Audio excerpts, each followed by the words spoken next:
آپ غور کرو بس، ماتم مردوں کا ہوتا ہے، زندوں کا نہیں، اور وہ بھی صرف 3 دن سے زیادہ ماتم کرنے کا حکم نہیں دیا، صرف اتنا کہا جب کسی کا کوئی آدمی انتقال کر جائے تو اس گھر میں 3 دن کے بعد تک چولہا نہیں جلے گا، اور رشتہ داروں کا حق ہے کہ وہ کھانا پہنچائے گا، بس 3 دن سے زیادہ نہیں۔ ہاں، عورت جس کا شوہر انتقال کر جائے وہ غم کر سکتی ہے 4 مہینے 10 دن تک، اس کی عدت ہے 4 مہینے 10 دن۔ عدت کو بھی اتنا سخت بنا دیا ہے کہ عورت کو گھر سے باہر تک نہیں نکلنے دیا جاتا ہے، جبکہ عدت کے اندر یہ ساری شرطیں موجود نہیں ہیں۔ عدت کے اندر یہ ہے کہ جن لوگوں سے پہلے پردہ تھا آج بھی پردہ ہے، وہ عورت 4 مہینے 10 دن تک نیا کپڑا نہیں پہن سکتی ہے، وہ عورت 4 مہینے 10 دن تک اپنے گھر میں بھی خوشبو نہیں لگا سکتی ہے، وہ عورت 4 مہینے 10 دن تک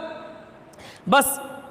یہی ہے، چوڑیاں نہیں پہنے گی، میک اپ نہیں کرے گی، اپنے گھر کے اندر بھی وہ جو ہے بس یہ ہے۔ اس کا یہ مطلب نہیں ہے کہ وہ بیمار ہو جائے تو گھر سے باہر نہیں جا سکتی ہے۔ اگر وہ کسی مدرسے میں پڑھاتی ہے تو عورت پردے کے ساتھ ساتھ عدت کے دنوں میں بھی وہ اپنے گھر سے نکل کر مدرسے میں پڑھانے بھی جا سکتی ہے، آ بھی سکتی ہے۔ آگرہ میں اگر اس کا ٹریٹمنٹ چل رہا ہے تو وہ آگرہ جا بھی سکتی ہے، گوالیر جا بھی سکتی ہے اور آ بھی سکتی ہے۔ عدت کا یہ مطلب کھلے آسمان کے نیچے نہیں،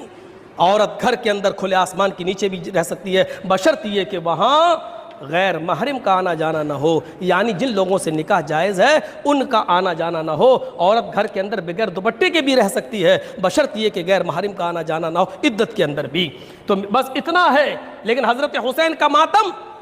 لا تقولوا لمن يقتل فی سبیل اللہ، جو لوگ اللہ کی راہ میں قتل کر دیے جائیں تم ان کو مردہ نہ کہو، وہ زندہ ہیں، بل احیاء، وہ زندہ ہیں، ولکن لا تشعرون، لیکن تمہیں شعور نہیں ہے۔ شہیدوں کا ماتم نہیں ہوتا ہے، شہید زندہ ہوتا ہے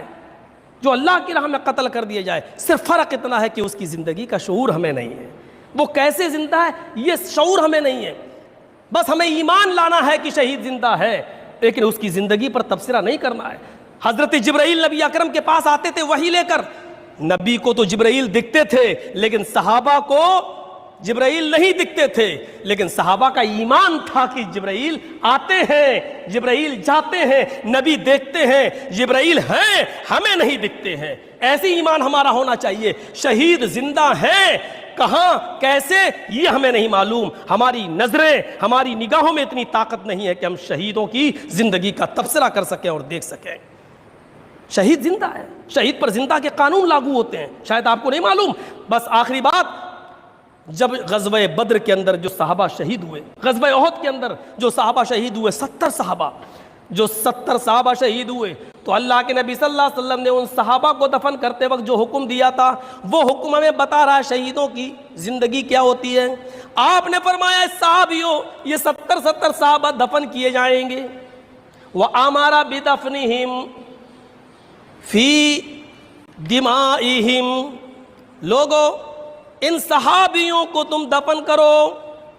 جیسا جس کے جسم پر جو خون لگا ہوا ہے اس کو انہی کے خون میں دفن کرو،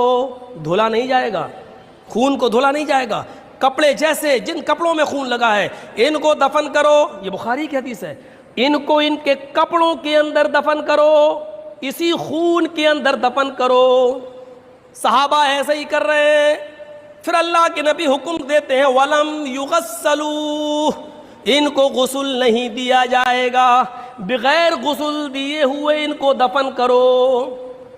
صحابہ کرام ابھی دفن کرنے میں کچھ پس و پیش کر رہے ہیں، ایسی کیسے دفن کر دیں، ابھی ان کی نماز جنازہ پڑھی جائے گی، بغیر جنازے کی نماز کے کیسے دفن کر دیں؟ نبی اکرم نے صحابہ کی نظروں کو پہچان لیا تو فرمایا وَلَمْ يُصَلُّوا عَلَيْهِمْ، نماز جنازہ کا انتظار نہ کرو، ان کو بغیر جنازے کے دفن کیا جائے گا، اس لیے کہ نماز جنازہ میت کی ہوتی ہے، مردے کی ہوتی ہے، اور شہید مردہ نہیں ہے، اس لیے ان کی جنازے کی نماز نہیں پڑھی جائے گی، ان کو ایسے ہی دفن کر دو،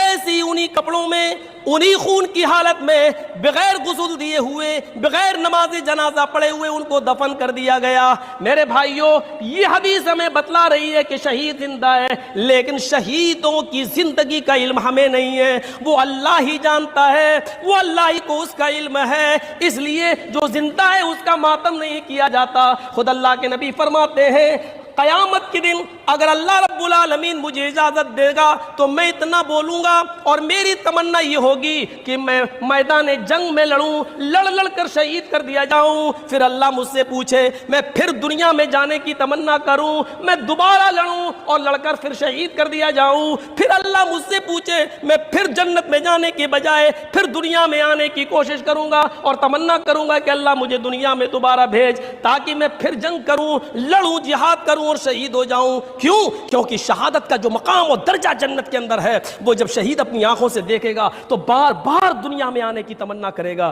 لیکن دنیا میں بھیجا نہیں جائے گا۔ کیوں؟ کیونکہ وہ جو روح میرے پاس آ جاتی ہے وہ واپس دنیا میں نہیں جاتی، لیکن شہید زندہ ہے اور زندہ اور جاوید کا ماتم نہیں کیا جاتا ہے۔ میرے بھائیوں ذرا غور کرو، جو نبی بار بار دنیا میں آنے کی تمنا کرے پھر اس شہادت پر کوئی آدمی روئے اور ماتم کرے، اس سے بڑی بے وقوفی اور کیا ہوگی، اس سے بڑا پاگل پن کیا ہوگا۔ تو ہمیں روزوں کی اہمیت سمجھنا چاہیے اور روزوں کی قدر و قیمت سمجھنا چاہیے، اپنی زندگی کو غنیمت سمجھنا چاہیے۔ اللہ تعالیٰ سے دعا ہے کہ بارے اللہ